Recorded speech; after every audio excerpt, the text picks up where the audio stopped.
सो दोस्तों हर हर महादेव आप सभी को। तो आप में से अभी बहुत सारे लोगों का मेरे इंस्टाग्राम पर मैसेज आ रहा था कि किन्नौर कैलाश की यात्रा खुल गई है या नहीं खुली, ऑफिशियल चल रही है, अनऑफिशियल या फिर किन्नौर आ रहे हैं तो लगभग कितना बजट होगा, ये सारी चीज़ें आपको मैं अपने इस वीडियो में बताना चाहूँ। क्योंकि मुझे इतने सारे मैसेजेस आ गए कि मैं लोगों को रिप्लाई नहीं दे पा रहा हूँ या लोगों को सही जानकारी दे पा रहा हूँ।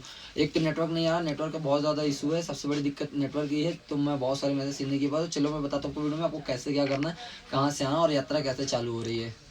अगर दोस्तों आप भी इस या किन्नौर कैलाश की यात्रा करना चाहते हैं तो आपको सबसे पहले आना होगा चंडीगढ़। और क्योंकि चंडीगढ़ आने से आपको सबसे अच्छे साधन वहीं से मिलेंगे। तो आपको चंडीगढ़ से हमको लगभग रात 8 बजे की एक बस मिली थी जिसने हमको डायरेक्ट छोड़ा था रिकांगपिओ।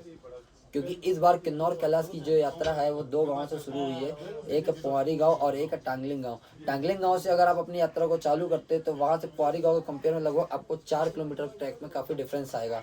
और पुआरी गांव का ट्रैक थोड़ा सा हार्ड है, उसमें क्या रास्ते वैसे नहीं बने हुए, कुछ रास्ते इतने फिसलन वाले हैं कि हम लोग को उतरने में भी दिक्कत होगी, क्योंकि रास्ते है नहीं, पूरा बालू और मिट्टी टाइप पड़ा हुआ है, तो इसमें दिक्कत आ रही है। अभी हालांकि बरसात नहीं हुई थी तो रास्ते में उतरने में फिर भी कुछ सावधानी से उतर पा रहे थे, लेकिन अगर बरसात हो जाती तो उस रास्ते में आप सही से उतर नहीं पाएंगे। अगर आप पुआरी गांव से स्टार्ट करना रहे हैं ट्रैक को तो वहां से आपको 4 किलोमीटर कम पड़ेगा। आपको गणेश पार्क पहुंचने के लिए सिर्फ 6 किलोमीटर करना पड़ेगा और पुआरी से स्टार्ट करें तो आपको 10 किलोमीटर का ट्रैक करना पड़ेगा।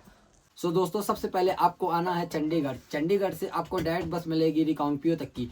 पर क्या होता उस बस में आपको सबसे पहले टिकट कटेगा वो होगा रामपुर बुशहर तक का। और रामपुर बुशहर वो जगह जहाँ से 2 कैलाशों की यात्रा चालू होती है, एक है किन्नौर कैलाश और एक है श्रीखंड कैलाश। तो आपको आना है किन्नौर कैलाश की यात्रा पर। तो रामपुर बुशहर तक का आपका जो टिकट होगा उसका प्राइस होगा 625 रुपये। और वही बस वापस आएगी, इस बस का किराया होगा 267 रुपये पर पर्सन। ये आपको रिकांगपिओ छोड़ देगी और यहाँ से मैं एक नंबर दूंगा, ये आपको पिक कर लेंगे और इसका लगभग 80-100 रुपये चार्जेस करेंगे, जो कि आपको अपने होम स्टे पर छोड़ेंगे। और पुआरी गांव से ही ट्रैक स्टार्ट होगा, क्योंकि जो दूरी है वो पुआरी गांव से बहुत कम पड़ती है। तो वहाँ से आप ट्रैक स्टार्ट करके पहुँच जाएंगे गणेश पार्क। और गणेश पार्क में रुकने का जो चार्जेस हैं वो है 1300 रुपये पर पर्सन, जिसमें आपको 2 टाइम खाना दिया जाएगा। जैसे आप अगर आज डे में पहुँच रहे हैं तो आपका नाइट का खाना होगा, नाइट के इवनिंग में खाना खाने को मिलेगा। और उसके बाद लगभग रात के हमको 11-12 बजे ट्रैक स्टार्ट करना होगा, तो उसका खाना पैक करके दे देंगे, जो कि आप उतरते वक्त वापस खा सकते हो। तो ये 1300 रुपये पर पर्सन में हो जाता है। और सेम डे आप कोशिश करना अगर जल्दी अप डाउन कर लेते तो नीचे आ जाएंगे। हाँ, अगर आप किन्नौर का ट्रैक स्टार्ट करें तो उसका सबसे बेस्ट समय ये है कि आपको लगभग रात के 10-11 बजे ट्रैक चालू कर देना, ताकि आप जल्दी अर्ली मॉर्निंग में लगभग 6-7 बजे पहुँच कर दर्शन कर पाओ और वापस 2-3 बजे नीचे उतर आओ।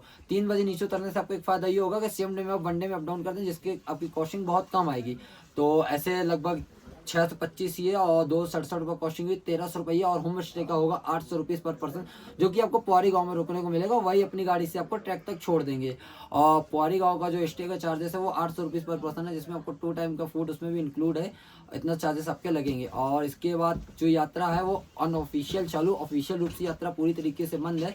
और इस यात्रा में जो भी रिस्क होगा वो कोई भी लोकल व्यक्ति या यहाँ के प्रशासन नहीं हो, क्योंकि यात्रा अनऑफिशियल चालू है, ऑफिशियल चालू नहीं है। जो भी आ रहा है अपने रिस्क पर है। और अभी मौसम जो है वो बिल्कुल ठीक है, अभी बरसात ज़्यादा नहीं हो रही है। अगर बरसात ज़्यादा हो जाएगी तो यहाँ नाला ओवरफ्लो हो जाता है, मतलब क्या झरने वगैरह जो होते हैं ओवरफ्लो हो जाएंगे, जिसके कारण यात्रा बंद कर दी जाती है। अगर आप अभी भी आना चाह रहे हो तो अभी आ जाओ भाई, यात्रा अनऑफिशियल आप आ रहे हैं तो आपकी जिम्मेदारी होगी, कुछ होता तो इसकी रिस्पॉन्सिबिलिटी किसी की नहीं होगी, सिर्फ आपकी होगी।